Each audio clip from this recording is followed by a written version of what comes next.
pessoal, tudo bem? Professor Saulo Formiga aqui, ó. Olha só, gente, esse momento é um momento de muita cautela, de muita calma, mas também de muita determinação. Vocês estão em casa, a gente está sem aulas presenciais, mas o governo do estado, a SEDUC, a TV Assembleia não mediram esforços para levar para vocês esse tipo de ação, ó, como que nós estamos fazendo aqui. Uma aula em casa, né? Então fique em casa estudando. Vamos transformar esse momento, que é um momento peculiar, é um momento único na vida de todos nós, tanto da gente, geração mais antiga, quanto de vocês, geração mais nova. Vamos fazer com que essa quarentena seja mais produtiva possível. E eu te garanto que quando você voltar para a sala de aula, isso vai acontecer logo, logo, você vai voltar muito mais forte, muito mais pronto para o que vai acontecer na sua vida, tá bom? Então, vamos trabalhar, que aí nós vamos ganhar ainda mais para os próximos dias. Então, vamos falar agora sobre clima, né? Na verdade, sobre a atmosfera, sobre tempo e sobre clima. Por quê? Porque, na verdade, é um dos temas que mais cobra-se nas provas. Se você está preocupado com o Enem, se você está preocupado em entrar na universidade, primeira preocupação é louvável, está certinha, tá? Mas se eu estou preocupado em passar no Enem, se eu estou preocupado em passar na prova da UEMA, eu tenho que me preocupar com os principais tópicos também que eles cobram nessas avaliações. E tempo e clima, sem dúvida, é um deles. Olha aqui, ó, vamos para o gráfico. Bem, eu tenho aqui uma tabela que mostra a cidade de São Luís no dia 31 de março. Olha o que nós temos. 24 graus como temperatura mínima e 31 graus como temperatura máxima. É a variação ou amplitude térmica, como nós costumamos dizer, tá? Cuidado com esses nomes técnicos, porque são nomes que sempre aparecem nas provas, tá? Amplitude térmica. Olha, São Luís não tem uma grande amplitude térmica, tem? Entre 24 e 31 graus. Será que isso é muito ou é pouco? Basta você ver como maranhense que ao longo do ano a nossa temperatura ela é constante. Eu posso dizer que São Luís ou que o Maranhão tem estações do ano bem definidas? Seria correto dizer isso, gente? Hein? Pensa aí um minutinho. Estações do ano bem definidas significa ter inverno frio, verão quente. E ao longo do ano eu tenho uma grande variação de temperatura. Bem, grande variação de temperatura com certeza não é algo que a gente fale no Maranhão ou que a gente viva no Maranhão, né? A gente pode até falar de frio. Algumas pessoas aqui em São Luís, só para você ter uma ideia, quando vão à litorânea, né? na praia litorânea, na avenida litorânea, durante a noite, costumam dizer que estão com frio por conta do vento, da brisa. Mas isso é um erro, porque na verdade eu posso estar com menos calor, mas frio, meu amigo, aqui no Maranhão e em São Luís, dificilmente você está falando, tá? Você vai falar. Agora, o pessoal do sul do Maranhão, um grande abraço para o pessoal de Balsas, Fortaleza dos Nogueiras, né? As Gerais de Balsas como um todo, né? Olha só, a região do sul do Maranhão é uma região mais alta, tanto que ali é uma região de planaltos. Quem é de Carolina, né, Estreito, ou até mesmo Riachão, sabe bem o que significa essa altitude na vida da gente. Então, o pessoal do sul do Maranhão já sabe o que é uma temperatura menor do que esses 24 graus. Principalmente durante a madrugada e nos meses de maio, junho e julho, né? A temperatura dá uma baixada, exatamente porque é inverno. Não quer dizer que é frio, veja só, não quer dizer que é frio. Quer dizer que a temperatura no sul do Maranhão é menor do que no norte. Tá? E isso é um fator climático que nós vamos, sem dúvida, explicar um pouco mais à frente. Tá? Mas é para você notar a diferença do nosso estado, que é um estado gigantesco, sobretudo no sentido norte-sul. Né? Sobretudo no sentido norte-sul. Aí vem, é grande e é diferente. É grande e é diferente, porque ao norte eu tenho o mar, o Oceano Atlântico. E ao sul eu tenho o quê? As chapadas e os planaltos, que vão, portanto, identificar ou caracterizar, né, um tipo climático um pouco distinto do norte, tá bom? Então, ó, vamos novamente aqui para a nossa tabela. Eu tenho São Luís como referência, 24 graus como mínima, como dissemos, e 31 graus como temperatura máxima. Agora, olha as características que eu tenho aqui embaixo, ó. Chuva, 15 milímetros. Chances de chuva, 90%. Ou seja, neste dia, 31 de março, as chances de pancada de chuva em São Luís era de 90%. Ou seja, uma alta chance de ocorrer, como de fato ocorreu. O vento vem de leste-nordeste e com 14 km por hora. A umidade pode variar entre 58% e 85%. Percebam, ó, a umidade do ar entre 58% e 85%. E isso é uma característica que a gente pode frisar como uma característica típica do Maranhão.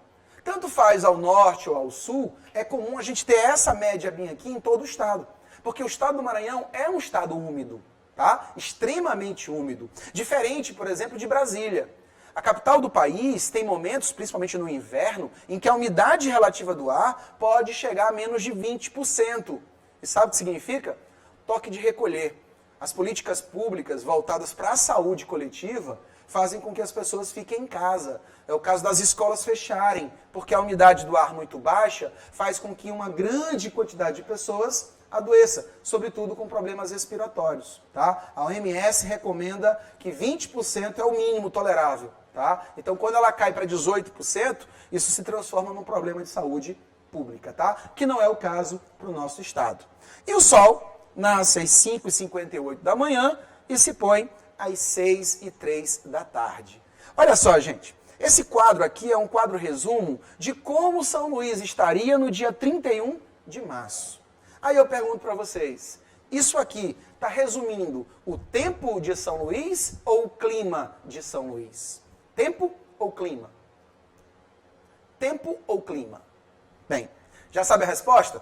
Então guarda aí um minutinho e vamos para o segundo exemplo. Ó. Voltei com São Luís, só que agora nós vamos buscar um outro referencial para poder fazer a comparação. Até porque é fácil para a gente falar de São Luís. Deixa eu te fazer uma pergunta. A temperatura de uma província que tem o nome. Soou estranho, né? A província se chama Nome. Ela é uma província de alta temperatura ou de baixa temperatura? Pensa um pouco. O nome da província é Nome. Isso mesmo, tá? N-O-M-E. Nome. Essa província, ela é de alta temperatura ou de baixa temperatura ao longo do ano? Bem, aposto que você está perguntando aí a si próprio, onde é que fica isso? Porque eu nunca ouvi falar de uma cidade chamada Nome. Pois bem. Então, por isso, acaba ficando difícil a gente falar sobre a temperatura do lugar, não é mesmo? Agora, se eu perguntasse assim para ti, o Alasca é um território frio ou quente? Você saberia responder? Frio ou quente, Alasca? Bem, se você já ouviu falar sobre o Alasca e sabe onde ele fica no mapa, com certeza você já tem a resposta na ponta da língua. O Alasca é frio, né? Fica ali no extremo norte da América, né, ao lado dos Estados Unidos, lado oeste americano, mas fica dentro da região que nós chamamos de região subpolar. Pois é. Então, se eu sei a posição geográfica, eu posso evidenciar algumas caracterizações quanto à temperatura. Pois bem, gente, a província que se chama Nome é do Alasca. É um estado, vamos dizer um estado entre aspas, do Alasca. É uma cidade do Alasca. Então, você já sabe que Nome é uma cidade fria. Tem 3.000 habitantes e a temperatura por lá vai de 10 graus. Olha só, o verão deles, o termômetro marca 10 graus. Você sabe o que é 10 graus? Porque eu não sei. 10 graus é o verão deles, ou seja, é a época mais quente. Já a época mais fria, imagina só, vou te dar um chá, menos 34 graus. Tanto que eu tenho uma média de 3.000 pessoas que moram lá, todas elas trabalham em função do petróleo, mas quando chega o inverno, apenas 300 a 400 pessoas ficam mantidas nas cidades, em função desse trabalho que é necessário. O resto, todo mundo vai para os Estados Unidos em férias, de férias, se você ter uma ideia. Porque o inverno é extremamente rigoroso, tá? Isso não acontece no Brasil e tampouco acontece no Maranhão. Por quê? Porque a posição geográfica é completamente diferente. Não é isso? Então, isso é para você ter uma ideia de comparação. Então, voltamos aqui para o nosso quadro e o quadro vai estar agora também com a mesma característica que nós citamos aqui, porém com outra cidade, que é a cidade de Gramado. Se você não conhece, Gramado fica no Rio Grande do Sul, na Serra Gaúcha. É uma região, inclusive, com grande apelo turístico e que normalmente, quando os casais enamorados escolhem como lua de mel uma viagem, normalmente é para Gramado que eles vão, tá? Em busca dos chocolates, as fábricas de chocolate, né? O passeio de trem em Bento Gonçalves, e aí vai. Mas veja, por que essa comparação? porque são duas cidades com características completamente diferentes. Olha lá, no quadro de Gramado, atentem para a variação de temperatura que nós temos. Ó. Enquanto São Luís marca a mínima de 24 graus, Gramado marca 17. Quer dizer, eu tenho 7 graus de diferença já de antemão. A máxima em São Luís de 31 e a máxima em Gramado de 28 graus. Percebam que em termos de variação, Gramado tem uma variação muito próxima de São Luís. Mas por quê? Porque nós estamos falando da previsão para um dia. É 31 de março para São Luís e é 31 de março para Gramado. Ao longo do ano, essa amplitude térmica, ela também vai aparecer de uma forma bem diferente. Ao longo do ano, São Luís não foge disso aqui não. São Luís terá uma variação muito parecida com essa, algo em torno de no máximo 10 graus. Já Gramado, por exemplo, tem um inverno em que a temperatura chega a 0 ou a menos 4 graus. Gramado e aquela região comumente são lembrados por conta também da formação de neve. É comum, embora não seja anual, mas é comum a gente ter neve em Gramado. Já já a gente explica por quê, vai com calma. Mas a temperatura chega a menos 4 no inverno. Já no verão, a temperatura chega a 28 graus. Então eu tenho uma variação de 31 graus ao longo do ano. 31 graus ao longo do ano. Enquanto São Luís vem essa média de 10, 11 graus no máximo. Então é 3 vezes mais do que São Luís. Isso, sem dúvida, é algo que precisa ser averiguado, tá? Por quê? As chuvas em Gramado em menor percentual, tá? Os ventos em menor velocidade, mas a umidade do ar em 31 de março lá em Gramado também é tão alta quanto São Luís, tá? Por quê? Porque nessa época de março, nós temos aí a mudança de estação do ano. Então, olha só, em março, 31 de março, nós estamos no outono. Nós, Brasil, hemisfério sul, tá? Hemisfério sul. Nós estamos no outono. E o outono é o resfriamento. É o momento em que o ambiente está de altas temperaturas para baixas temperaturas. É uma preparação para o inverno, ok? Então, as temperaturas vão começar a cair e as temperaturas caindo lá no sul do Brasil vão trazer chuvas.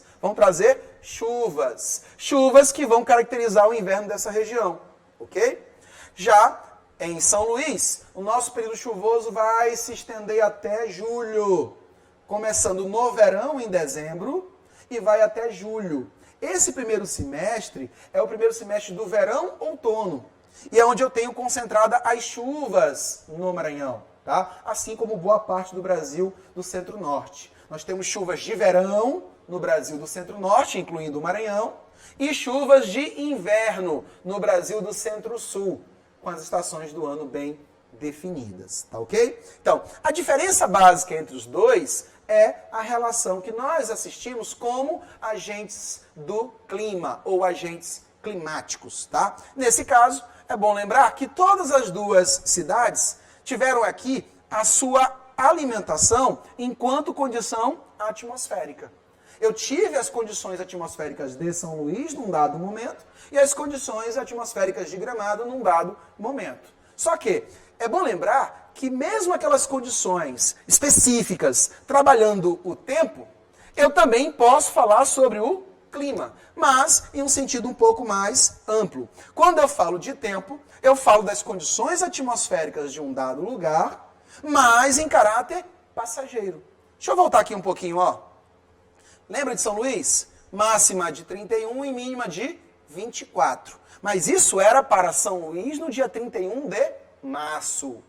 Dia 1º de abril é outro dia com outra perspectiva. Então pode ser que eu tenha uma alteração completa desses dados. Então o que eu tenho é a previsão do tempo. Previsão do tempo. E nessa previsão do tempo, eu posso falar assim do clima? É evidente, posso.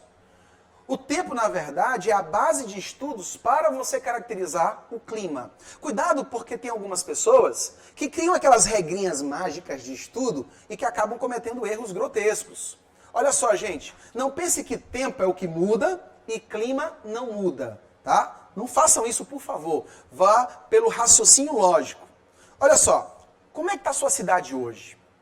Você que está aí de frente para a TV nos acompanhando, olha pela janela. O dia está chuvoso? O dia está de céu claro? A temperatura está alta, a temperatura baixou? Como é que está a sua cidade hoje? Pois bem, ó, se a sua cidade está chuvosa, bem, o verbo já disse tudo, né? Está.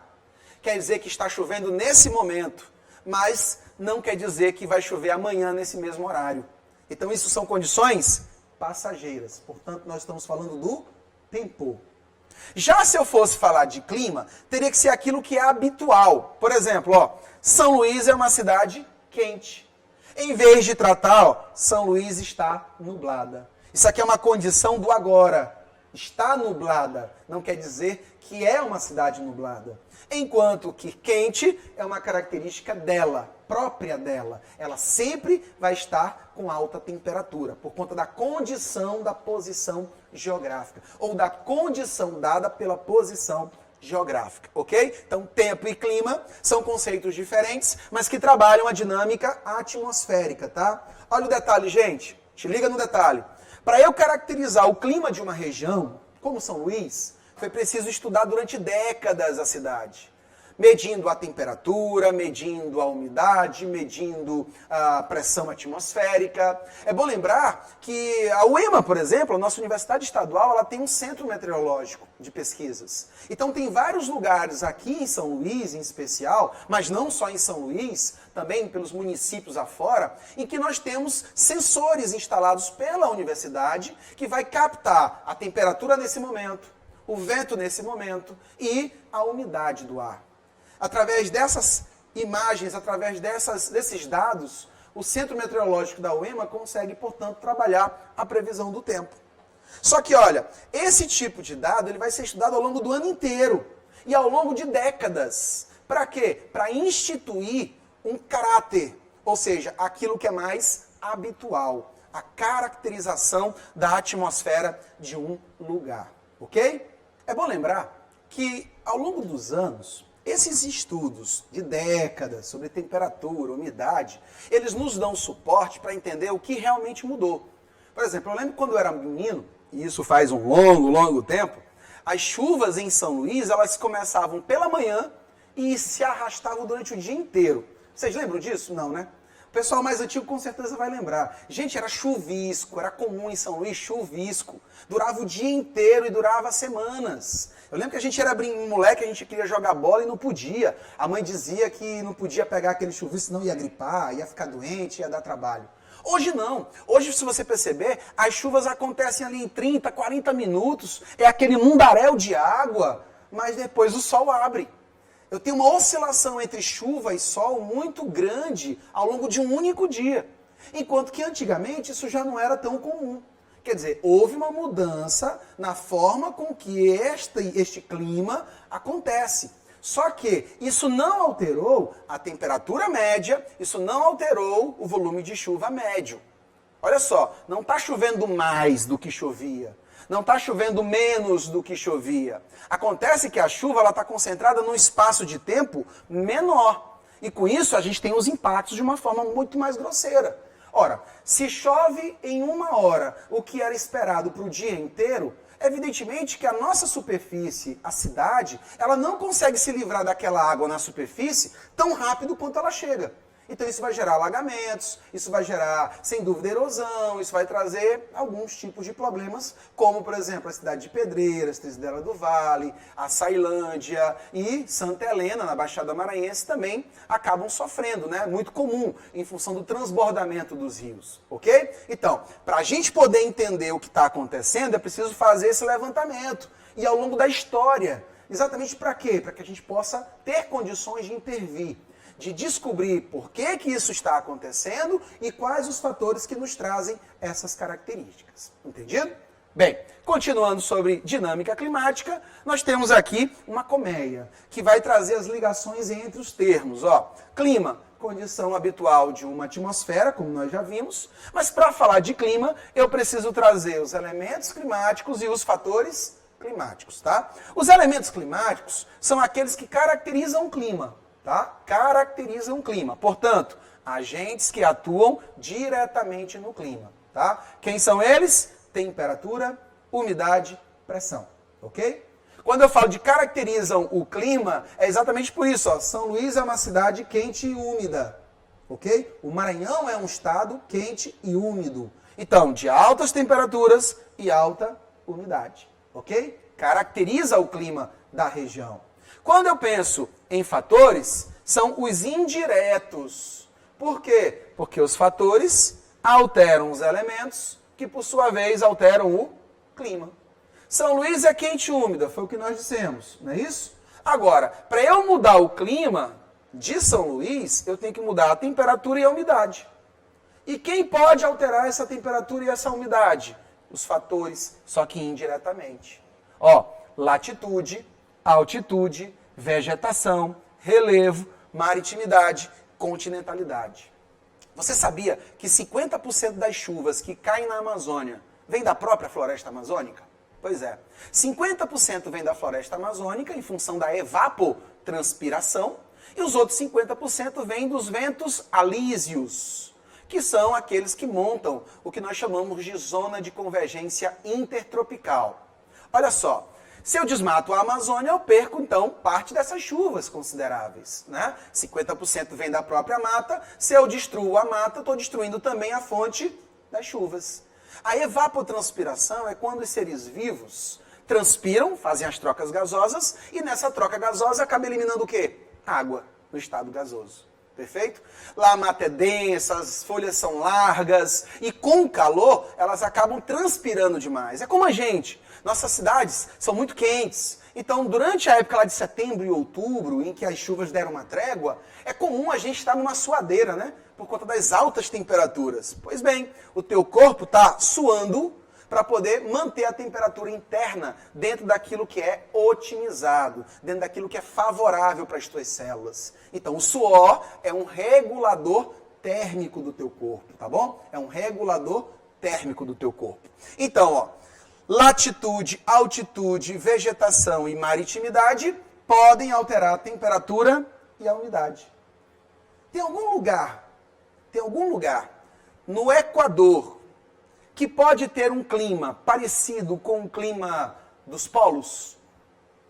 Será que existe algum lugar na linha do Equador que pode ter a temperatura parecida com a temperatura das regiões polares?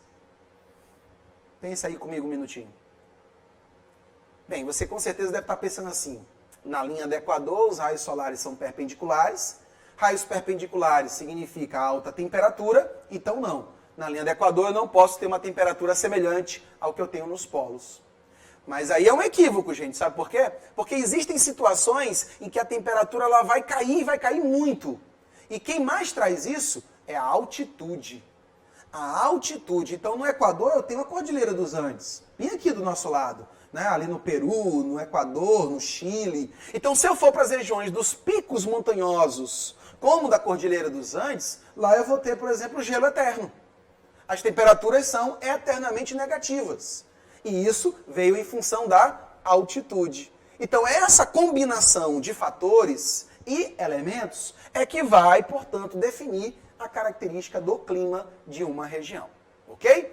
Continuando, nós temos aqui os fatores e como eles atuam na temperatura. Então, é o estudo da temperatura e, sobretudo, o estudo da variação térmica. Ok? O primeiro deles é a latitude. Você lembra o que é latitude? O pessoal do primeiro ano, por exemplo, começa o ano trabalhando esses conceitos básicos. Quem é do nono ano já viu isso um pouco antes. E quem é do terceiro ano, com certeza, deve estar revisando esses conceitos. Se não, deveria. Quando eu falo de latitude, eu falo de distância de qualquer ponto da superfície terrestre em relação à linha do Equador. Por quê? Porque a linha do Equador é o nosso marco zero. É a partir dela que nós vamos contabilizar a distância chamada de latitudinal, ok? Sempre levando em consideração o seguinte, ó, a linha do Equador é o centro da Terra, com uma variação de 0 a 90 graus para o norte e de 0 a 90 graus para o sul. Então, hemisfério norte e hemisfério sul. Quando eu falo da latitude, eu trago bem aqui este mapa, gente, ó. A linha do Equador corta a Terra bem ao meio. Mas essa região é uma região que nós chamamos de zona tropical. A gente falou disso agora há pouco. Essa zona tropical recebe raios solares perpendiculares o ano inteiro. Então significa que esses raios solares estão concentrados, essa concentração faz com que haja maior aquecimento, e esse maior aquecimento faz com que a temperatura local da zona equatorial seja alta. É o que nós chamamos de alta média térmica. A temperatura é alta e se mantém alta durante todo o ano. É o caso, claro, do nosso Maranhão. Quando eu saio do Equador e vou para os polos, a tendência é que a temperatura caia. A temperatura nos polos sempre é menor do que nas regiões mais próximas do Equador. Por quê? Porque em vez de raios solares perpendiculares, como nós temos no Equador, a gente vai ter raios solares que nós chamamos de oblíquos ou inclinados. Vou pegar aqui uma dica para você, ó, gente. Pensa como é o teu dia ao longo do nascer do sol ao pôr do sol. Lembra do movimento aparente diário do sol? Então o sol nasce a leste e se põe a oeste. Mas quando você vai para a escola de manhã, se você vai pela manhã, é bom lembrar que quando você chega na escola, o sol ainda não está lá em cima no horizonte. Ele está mais ou menos ali, ó, próximo ao corte superficial. Então aquilo ali é o que nós chamamos de sol inclinado ou sol oblíquo, tá? Não está muito quente ainda, tá?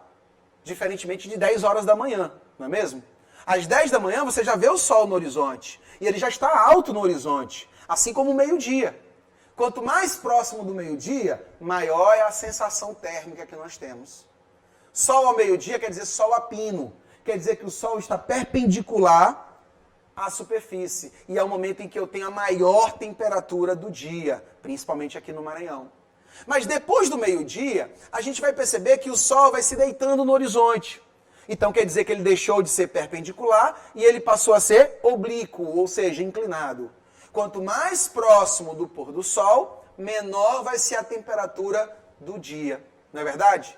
Então, a forma com que o sol incide na superfície vai se traduzir em maior ou menor energia luminosa. E energia luminosa significa energia térmica, ok? Então, a latitude reflete exatamente isso. Quem está no Equador, raios solares perpendiculares. Quem está fora do Equador, ou alta latitude, raios solares oblíquos. Então, olha, alta latitude, tanto no norte quanto no sul, baixa temperatura. E baixa latitude, linha do Equador, com alta temperatura, ok? É hora da nota, hein? Coloque aí do ladinho no teu caderno, você que está junto com a gente estudando, hein? É para você entender por que a sua cidade é quente, porque você tem um estado que é notoriamente quente. E isso é muito bom, viu, gente? Não pense que isso é um problema, não. Isso é muito bom, sobretudo, para a biodiversidade.